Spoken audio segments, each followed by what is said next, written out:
Hello and welcome to my channel. Today we're gonna make this beautiful fabric pumpkin. Let's get started! For the stem, I'll use some air dry clay. I start by making a small ball. Make sure you knead your slab really well. If you see any cracks, take a spray bottle and spray it a little bit. You want it to be a little bit damp.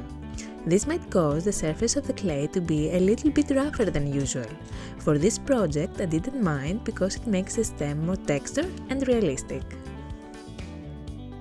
When my ball was ready, I started to roll my clay to take the shape of a stem.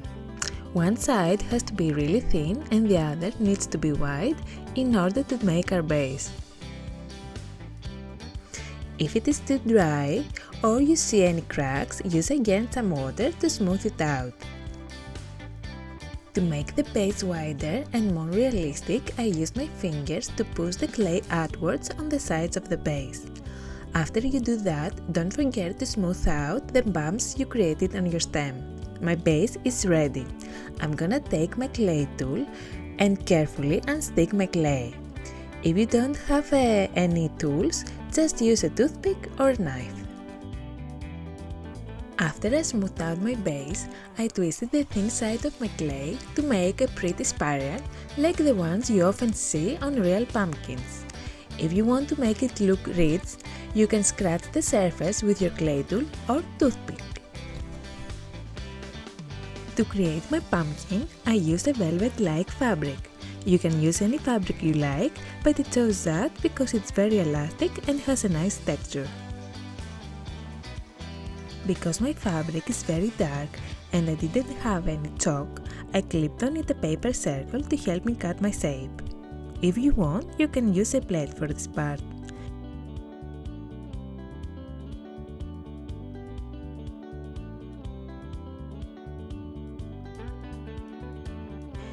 Don't worry if your fabric circle has rough edges.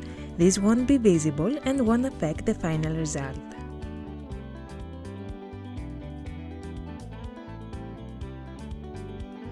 Using the scrapped fabric, I'll cut out a smaller circle and put it aside to use later. Don't throw away the leftover fabric, you can use it to stuff your pumpkin. Nothing goes to waste with this project. Personally, I wanted the fabric for something else, so for this project I'll use just cotton. To sew my circle, I use an embroidery thread on the same color. You can use a regular thread or even a colorful twine. I used embroidery thread because it's very sturdy and I can pull it without breaking. You can also use different color thread. I tried this project using gold thread and it looks really nice. Thankfully, you don't need any sewing skills to make your pumpkin. All I need is a basic running stitch. With a needle, I stab my stitch on the fabric by pulling my needle through it, leave a small space and then pull it right back up. Let's have a closer look. Basically, it's just an up and down motion. I try to be as consistent as possible when it comes to the length of the stitch and the distance between stitches.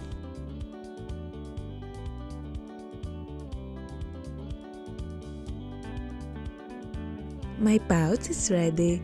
I will loosen it a little bit to make it easier for me to fill it. For the stuffing, I used cotton because it is really easy to find and it is cheap.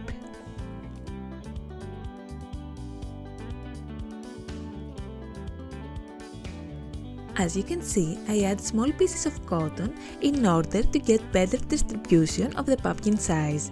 Make sure to fill the sides gradually in order to keep the shape intact. When your pumpkin starts to fill, you can pull a little bit your thread in order to keep the cotton inside. Now that my pumpkin is ready, I pull the thread really tight to close the opening.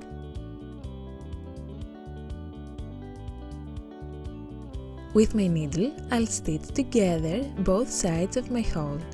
That's not really necessary, but I think it works better for me.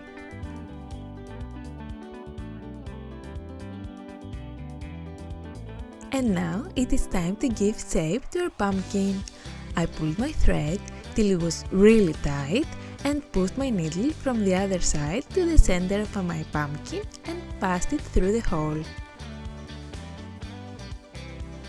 Because my needle was too short, I had a little bit of trouble to pull it through, so I used a pair of pliers.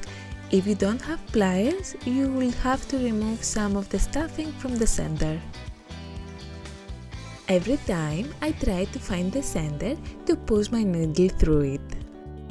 I keep repeating this process to make my pumpkin's ribs. For this size, I think repeating the process 5 or 6 times is enough.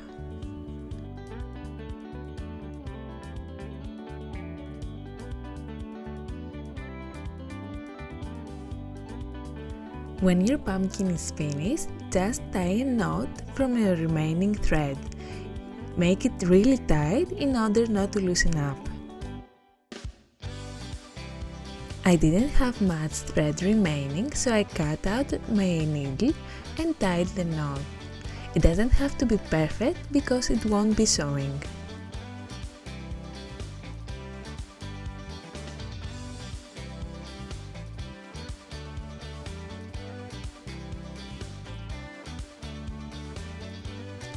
Meanwhile, while I was making the pumpkin, the clay dried so it is ready to paint it.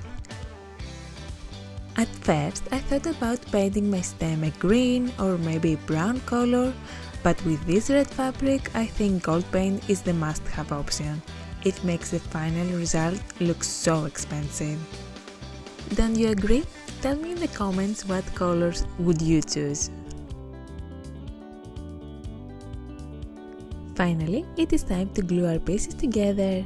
You can glue your stem on either side of the pumpkin. I chose the one side with a hole on it. Do you remember the scrap piece of fabric we put aside? It is time to use it. I just add some glue on the center of my hole and immediately I'll put that fabric on top of it. Press it down to make sure it is glued and there is no air inside the hole. On top of the piece, I will glue my stem. I want my clay to be flat on top of my fabric in order to stick better. That's why I press my pumpkin to flatten it out. Don't worry, I will fix that later. Now I try to glue my stem straight on top of the hole without the scrap piece and it wouldn't stick. So covering your hole with fabric is not optional. Keep pressing the stem till the glue dries. If there is excess glue, use a pair of tweezers to remove it. At this point, you can squeeze the sides of the pumpkin to make it look bigger and rounder. And the pumpkin is now ready. Look how nice and expensive it looks. Thank you so much for watching. Stay tuned to find out how to make this pumpkin into a New Year's charm. See you next time!